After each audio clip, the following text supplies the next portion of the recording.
Well, the people have spoken. It's time for me to finally cover the game you guys have been asking for ever since I started making Pokemon videos. Pokemon HeartGold and SoulSilver, and for good reason. This game is seen as one of the greatest, if not the greatest Pokemon game of all time, as well as one of the best remakes of all time, which is saying something because I already loved Gold, Silver, and Crystal in their 8-bit glory. But I have a confession to make. Despite its high praise, my love of Gen 2, and all the new additions I've heard of, until now, I have actually never played HeartGold SoulSilver. Why? Well, for one, the price these carts go for on eBay, but also because I have a weird tendency to not want to replay games for years after my last playthrough, even if it is a remake. But it's been 2 years since I made my Crystal video, and after the huge view count I got along with the countless requests I've gotten for this video, I think it's about time I finally cover it. You know what time it is? That's right, intro time.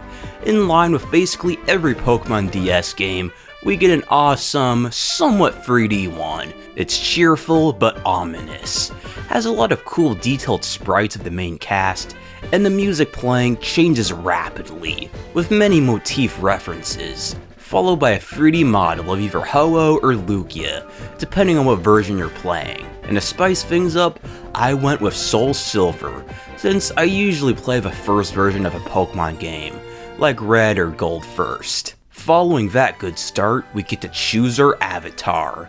Gold returns as the male player. Wait, I'm sorry, Ethan. Seriously, Gold is such a cooler sounding name. I mean, imagine Red being named Bob or something. Chris has sadly gotten to boot, being replaced with a new girl, Lyra, who may have the coolest hat out of the main cast. Like seriously, that thing looks cool, and I want to wear it. Well, I mean, not really, but I kinda do.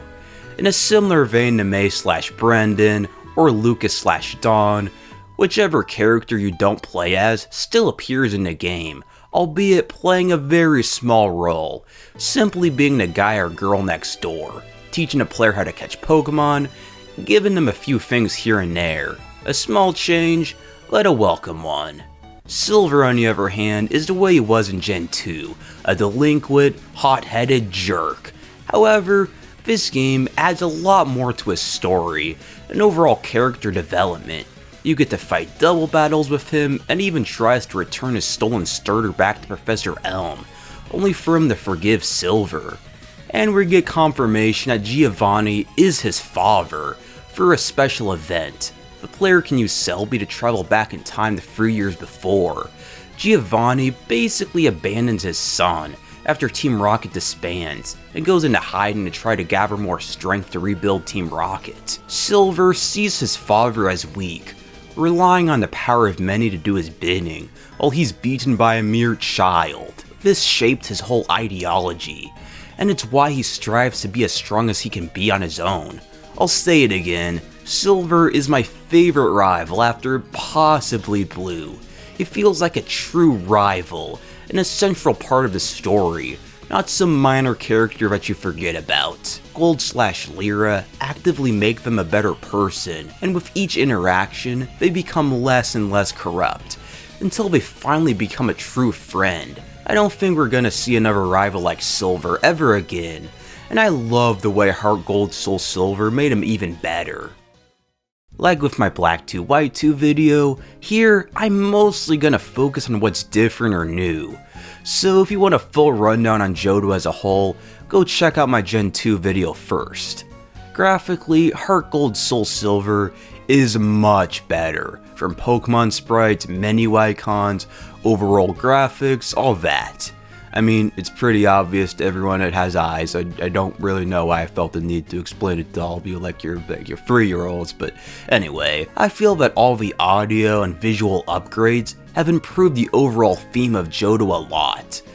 It's a unique region, being rural along with a greater focus on Japanese traditions and culture, at least compared to the other regions based on Japan. It's like if they made another Pokemon region based on the US, but instead of being metropolitan, Like Anova, which is based on New York, we got something based on Kansas, or New England or something. With the greater graphical capabilities of the DS, areas now better capture this feel, from more aesthetic buildings to the new instruments and songs, and all the extra detail in certain spots. The original Game Boy Color games did have a strong rural Japanese vibe, but here it's in full force. Overall, I love the way this game looks.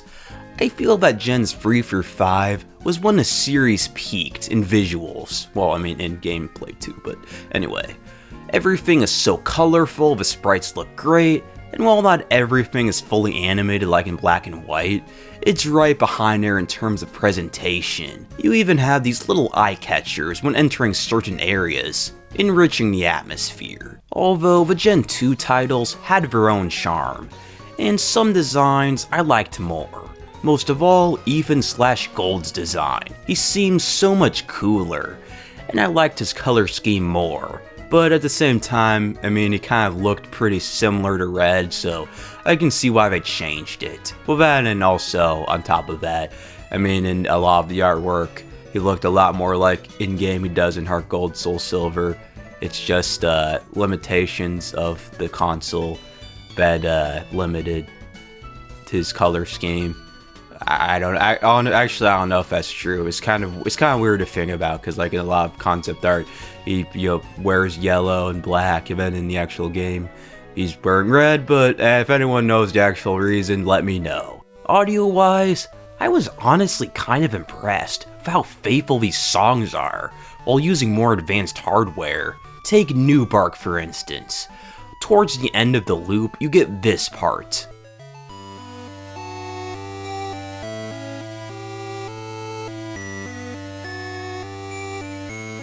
I love this part of the song, and I thought that its tone just couldn't be replicated, that it was just one of those songs that only sounded good with chiptune. Well, I was wrong, because listen how they recreated it.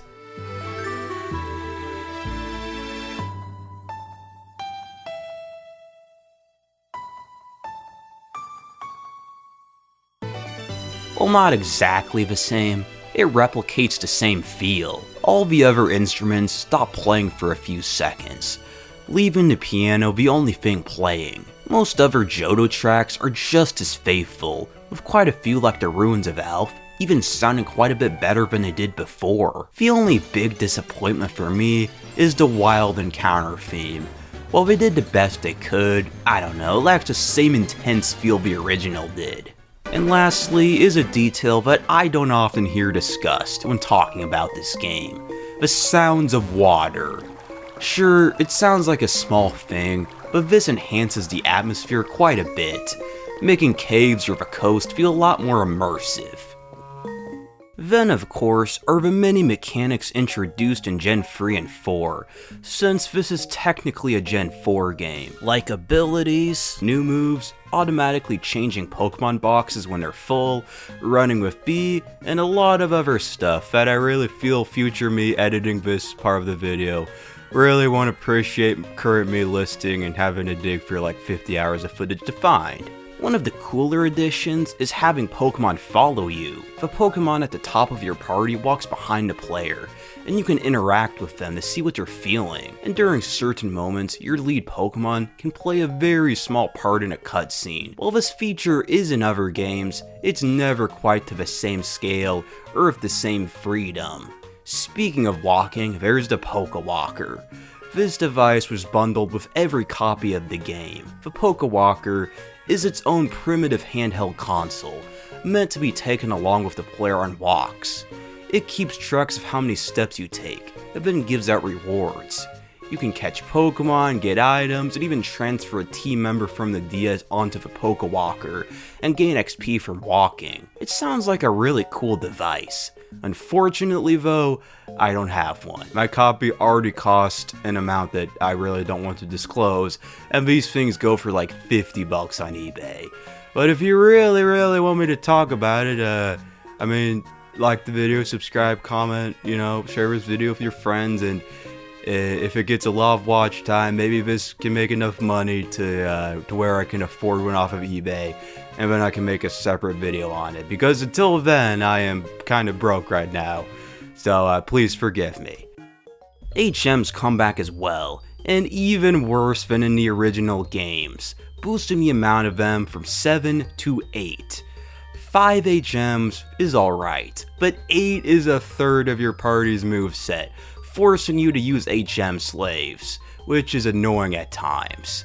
Plus, if you count Flash, which is no longer an HM but a TM, it can be 9, although you only use it a few times, but those few times are like catching some legendary Pokemon, so yeah, definitely one of the few things that is worse in the remakes than the original games. Apricorns have been improved upon in a few ways. First of all, you get a separate box to store them in, and second, Kurt can make more than one Apricorn a day. You can turn any amount of a type into balls as long as you have them on you.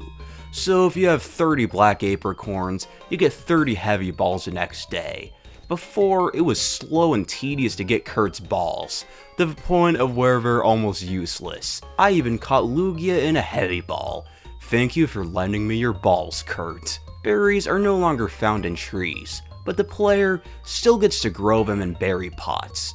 Only 4 berries can be grown at a time, yet you can take the pots out of the bag to water them at any time anywhere, which is way more convenient. Getting berries in the first place is a little tough though.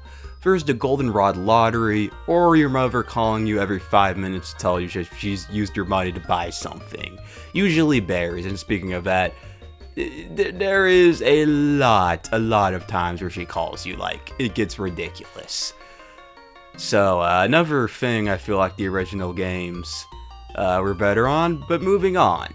Unlike Gold, Silver, and Crystal, these games don't use save batteries. Instead, they use the DS's internal clock to set time. Them going dry and losing your save data was such a big problem with the original Game Boy games. And out of every aspect the remakes fixed, I'd say this was the biggest. I mean, not that Nintendo could have even continued this if they wanted to, it's not like a battery would fit inside a DS card or anything, but seriously, I worry so much about all my old Pokemon games with batteries, and just having them go dead. My Crystal battery, I mean, it still works, even though it's been 5 years, and I can back it up, but still, this is probably the best thing about the remakes. A couple of new areas have been added to Johto: the Safari Zone, Battle Frontier, Pokeathlon, and more. The Pokeathlon is the most unique, containing various minigames you play with the touchscreen, almost feeling like Mario Party in a way. And I suck at it, to say the least. I'm not the biggest fan of side modes in Pokemon games, mostly since by the time I finally check them out, I've already done everything else there is to do, and I'm usually pretty tired of the game. But if you enjoyed the contests and tournaments of earlier games, you'll like these too. And of course, there are tons of prizes, like TMs of really great moves, that I will probably never take the time to earn BP for. Remember the fuzzy pickle guy from Earthbound? Well, this title has its own photographer, named Cameron. While not as cool as the fuzzy pickle guy, it's still a neat addition, and it's a great way to preserve snapshots of your team throughout the game, if you don't record any footage like me. Alright, now it's time for me to talk about my team. In my Crystal video, I chose Totodile for my starter, so this time, I wanted to see if I could get both Cyndaquil and Chikorita for this video. My initial plan was to do what I always did, find a used copy where someone already had one of them, trade it over to my Platinum cart, and yes, you can actually trade between the Sinnoh games in this with no strings attached, which is really nice. But anyway, trade the Pokemon over to that and start a new save. If it's too strong, breed another. Then start my new save, and then I pick the other starter. I was looking at listings of SoulSilver all over eBay, and asking sellers about it. Well, one got back to me, and said he was shiny hunting, got a shiny Chikorita, started a run, then got bored around the first gym and quit. When I saw this picture, I immediately bought the listing. When it got here, I opened their file, only to see no shiny Chikorita. Thankfully, it was there, just into PC for some odd reason. I traded it over, chose Cyndaquil, then traded it back, and had myself 2 starters and a free shiny Pokemon. What is really weird about the whole situation is that the buyer never really mentioned it on the listing. Nowhere did it mention he had a shiny Chikorita, which seems like an odd thing to do because I'm sure a lot of people would spend extra just to have one. Like, imagine if someone bought it and then started a new save file without checking it first. Or maybe they did, but didn't make sure to look into PC. Moral of the story? Always be sure to check a previous owner's save file whenever you buy a used Pokemon game. Disregarding the whole shiny thing, this was my first time I ever used Meganium before. I kept hearing about how much they sucked, but mine, while not the best starter ever, wasn't all that bad. A lot of people don't recommend picking Chikorita because it's weak to the first 2 gyms. If you have multiple starters though, it's not too bad. Plus, there are a lot more moves that Meganium can learn now in the remakes compared to the original. Even then though, there's still a lot of times where he kinda sucked. Then of course, I have my Typhlosion, and yes, I got the name right this time. I'm sorry about all the names I mispronounced in previous videos, like how I called Sceptile Skeptile, or Typhlosion Typlosion. Dyslexia is a bitch. Like, as a kid, I called Bowser Browser even though there's obviously no R in his name. Typhlosion is pretty good, no dual typing, but has strong fire type moves and is pretty fast. My Slowpoke though, really sucked. At least until it finally evolved into Slowbro. And now, since Emerald, I have named a psychic member of each of my teams after Mother PSI users. Kumatora the Gardevoir, Puvage Lead, Nesty Espeon, Lucas the Ranunculus, Paula the Meowstic, and I just realized in my X and Y video I called it Meowistic. Dyslexia again is a bitch. Anna the Siliglyph, and I hope I actually pronounced that right. And now Ninten the Slowbro. Maybe I'll keep this tradition up with later Pokemon playthroughs and name them after non-PSI using Mother characters. Honestly, I have no idea. Or maybe I can name them like, I don't know, after, but Travis or some other fan-made Mother games, or like Gygus, I don't know. Tell me what you guys think in the comments. Anyway, I had a Heracross too.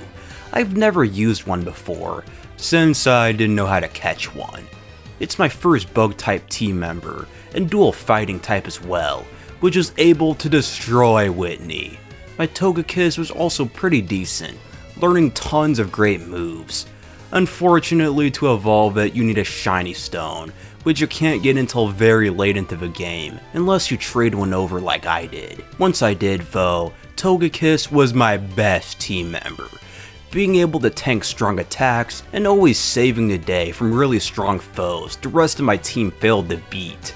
Air Slash and Yawn are a deadly combo. And lastly was my Dragonite. After beating Claire, the Elders give you a special Dratini that knows extreme speed. I've used Dragonite on pretty much all my Johto teams, with my Crystal team for a video being the exception. Sure, it's a bit of a drag, leveling it up just before the Elite Four, and it takes a long time to fully evolve, but when it does, it's a beast, and can learn tons of great moves. The gym leaders are the same as they were before, albeit changed a little.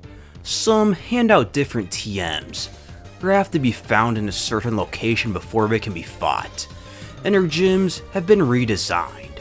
Best of all though, gym leaders can be refought, although it's a little bit more complicated than, let's say, Platinum. After beating the Elite Four, you can find gym leaders away from their gyms, where you can get their phone number. The catch is that they're only away at certain times of day, on certain days of the week. While this does make the world feel more immersive, it's frankly annoying, as you have a brief time window each week to find each gym leader and get their numbers. And on top of that, to finally rematch them, you have to call them first, and they can only be called at certain times and certain days of the week too. Then they show up in the dojo in Saffron, and now can be refought. Once you have every gym leader's number though, the system isn't so bad, since there's almost always going to be one gym leader who can be called up for a rematch at a particular time. Plus, you can also call them up again and again, as long as it's still that certain time of the week. Also, changing the DS's clock helps a bit. By doing so, you get a penalty that lasts until the clock strikes midnight. So to get around that, set the clock to 11:59 the day before, and wait a little bit until the time you need. If you cheat, it's not all that much of a deal to meet these time windows.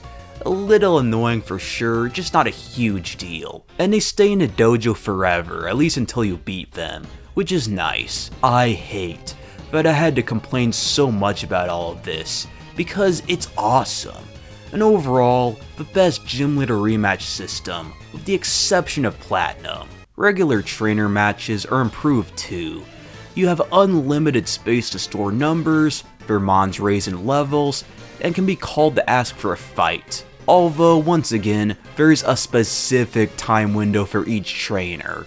Also, you get basically no matches until having 7 gym badges. Still though, overall, a much better system than Gen 2's. Oh, and remember how much of a pain Whitney is? Well, this time, I thought I'd get prepared. I ground Goku all the way up to level 20 so he'd learn Break. This was overkill, however. Goku beat the shit out of her melt tank. It only took like 2 blows for it to faint. I even spent a whole hour grinding my team just in case he fainted. Needless to say, I went a little overboard. I think in this case, however, Whitney's reaction is a little bit more justified. I mean, imagine winning against so many trainers, and one day this kid with his muscled up bug beats it with 1 or 2 punches. Whitney at least gets some character development. When you beat her in a rematch, she's no longer a sore loser, and neither is Claire. While these are remakes of Gold and Silver specifically, tons of elements exclusive to Crystal return as well, the special Dratini, and Usain tracking down Suicune. Although, Suicune is caught a bit differently, being encountered in Kanto instead of the Bell Tower. Still, thank God they're not a roamer. Also, in what may be the luckiest moment of my entire life, I caught a Raikou the first time I encountered them, at full health with one quick ball. If you've ever seen Chiga Conroy's Let's Play of Crystal and his reaction when he found a shiny coughing, that's what I sounded like here.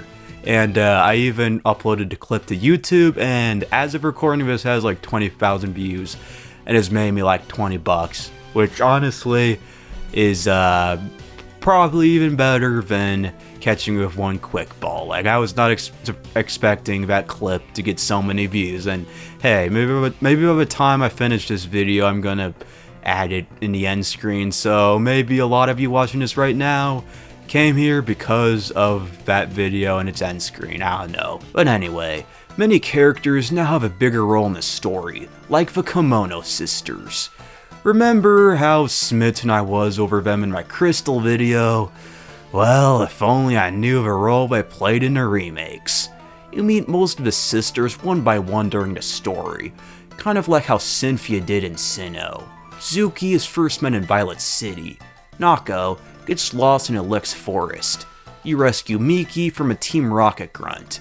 Cuny runs into you during Team Rocket's attack on a radio tower. And you free Sayo when she gets frozen in the ice bath. After beating Claire, Professor Elm gives you a Master Ball and tells the player that the girls have been looking for you. In the dance feeder, you fight them one by one, just like you do in the original games. Only this time, they are way higher leveled.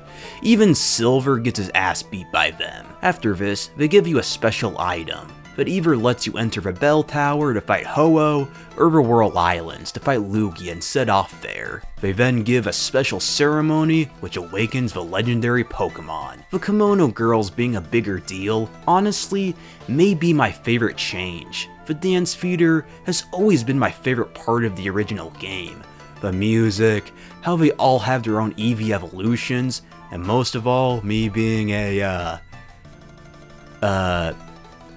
teenage boy. It's too bad though that no one really ever talks about them.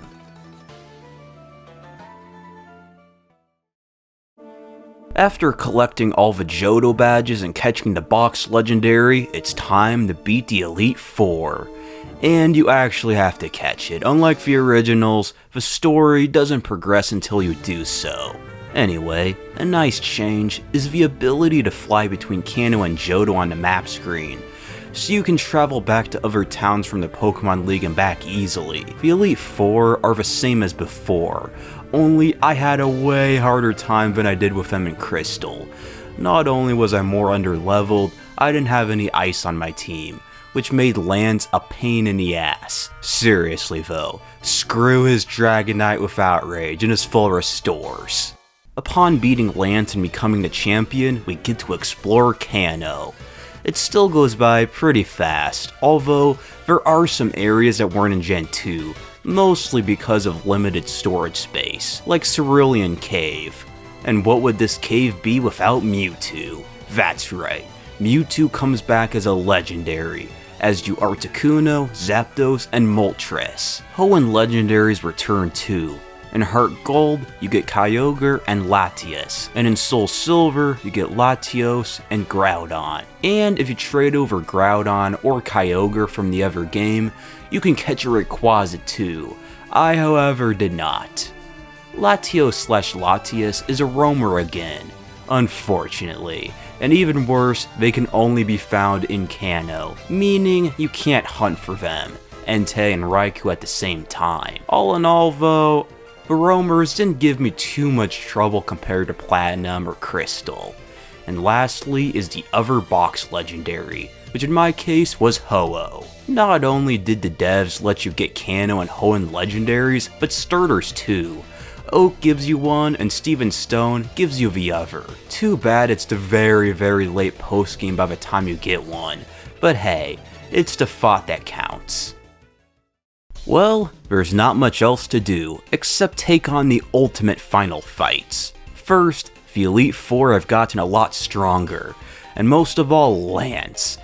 God does he suck, the level jump here is crazy. Even so, it's nothing compared to the final fight with Red. HeartGold and SoulSilver is a fantastic game, and one of the greatest gaming remakes of all time. But if there's one flaw with it that wasn't fixed from before, it's grinding. I haven't really talked about it up to this point because you really don't need to grind all that often, and a few times you do, you have tons of trainers to fight. But with the trainer rematch system being so ingrained with the clock cycle, it becomes a huge pain to grind levels. Sometimes your only option is to fight wild Pokemon. Even then, it usually doesn't take that long to get stronger, with two exceptions. The first time you beat the Elite Four, and for Red, especially Red. I fought every trainer multiple times. I rematched tons of gym leaders, and even then, when I faced Red, I was only in the mid-60s, while his mons were in the level 80s. Yeah, not only did the devs not really fix the grinding system that much, they also decided to raise his team's levels just because. If you were to grind to reach Red's level, it would take hours and hours. Even refighting gym leaders like 20 times, or taking on the Elite Four again and again, doesn't really make it any faster, since while they do give out a bit more XP, each Pokemon takes a lot longer to beat. It's so bad that it's actually a common thing for players to trade their teams over to Platinum and then grind them there, with how much easier it is to do so, not to mention the added XP traded Pokemon get. I, however, decided to wing it like I always do, and take on Red with little grinding at all. I was about 20 levels below him, but if you're smart, he can be taken out super underleveled, just like before. The top of Mount Silver is now covered in a thick snow, which 1, makes walking up to Red much more intense, and 2, it causes a hail that damages Pokemon.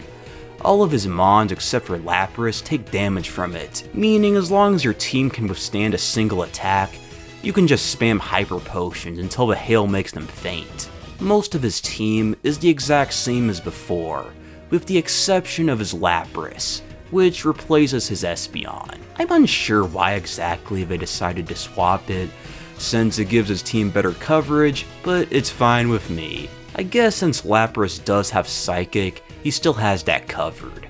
And speaking of coverage, his Mons now have different moves, like his Charizard having Dragon Claw, meaning I couldn't use my Dragonite to easily take him on. His Lapras, Blastoise, Snorlax, they all have Blizzard, and with the Hail, it no longer has a small chance of missing and pretty much always hits you unless you use a move like Mud Slap or Sand Attack or something. Now consider that like half my team was weak to Ice, so yeah, that really sucked. Even then, I was honestly surprised at how well my team was tanking Red's attacks and dealing damage. Senkai even survived some blizzards, which is something I did not expect. Red has also reclaimed the title of having the highest level Pokemon team, with his level 88 Pikachu. A level 88 Pikachu is still a level 88 Pikachu though. A couple of ground moves and it's toast.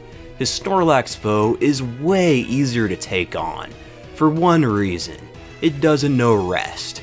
Oh god, did that suck before. Even with Curse it was a pain. I also actually had some fighting on my team as well, solving both this and the Whitney Miltank problem in a few punches. Surprisingly though, his Venusaur was probably the hardest to take down.